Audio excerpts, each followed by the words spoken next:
Looking at those PE ratios, we don't just look at them in isolation. So a couple of the examples that I use are companies on the exchange that either produce something, export something, or as in the case of Tegel, grow something. So Scales Corp, Delegates, export wine. Scales Corp, export apples. Fonterra, export milk. A2 milk is an interesting little one I'll tell you about. And Tegel obviously produce chickens. So the average, as I said, the average PE ratio in New Zealand is about 18 times. So all of these companies, except for this one, all look fairly cheap. Given that the average PE ratio is about 18 times. So those look fairly cheap. So on that sort of basis, there's no reason why these companies or Sanford can't keep up with the rest of the country in terms of production. So A2 milk's a little bit different. That sort of thing is reserved for your Facebooks and Googles and Apples of the world.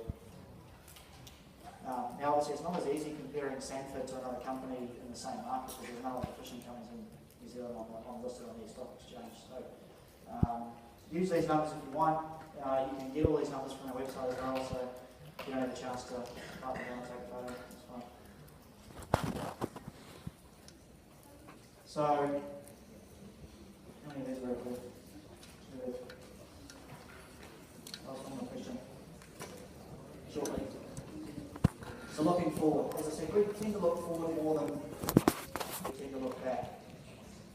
So there's a huge amount of strategic change to the business. They've employed a lot more people. Employed a lot of people in the human resource departments. They're really making a big focus on people. And if you read the annual report, you'll see that. My question is, can they deliver on those? And at the moment, yeah, their margins are going up, but their expense base is going up twice as fast. So those strategic changes at the moment, yeah, one, they're working on the revenue line, but they're not working on the expense line as well. Will that rebranding make a difference? Will Sanford producing a nice brand make you go to a fish at the supermarket? I don't go to the supermarket. But I don't think that Sanford rebranding at this point in time will make you go and buy them in the Sanford price at the supermarket. They're heavily involved in R&D, research and development. That costs time and money. So let's just see whether that works. And we're going through some health and safety stuff. Now, what I'm now, this is not part of your assignment, but I thought I'd give you this information anyway. The first half 16 result was put out in March. So they've had further impairment on their tuna fleet by another 5 million. The FX environment's improved, hence the reason share price has gone up a little bit, that US dollar and that share price. Net profit was up to 18 million versus 9 million for the last half of the year. But when you actually drill down through it, there's more impairments in there. And the EBIT number, which is the important one, was only ever so slightly up from last year. So whether it's working or not, anyone's guess. I know I'm here to tidy this up in a couple of seconds, but when I come to 5 of the key principles we look at when we're investing. How long have you got to invest? Is it short term, long term, 1 year, 5 years? Liquidity, that means something a bit different to me or to you, but liquidity means can you get in and out? Can you buy and sell that easily?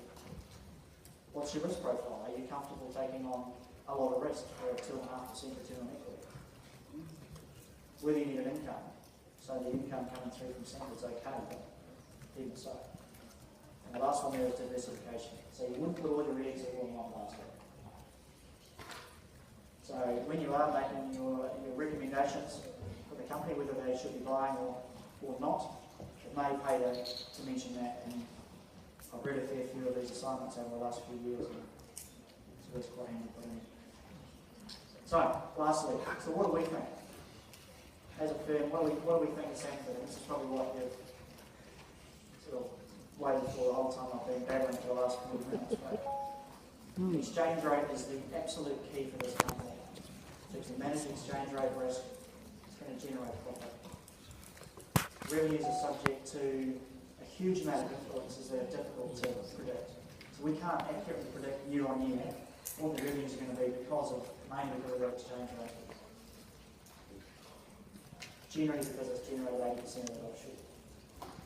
We've got obviously limited visibility, we can't see through those numbers.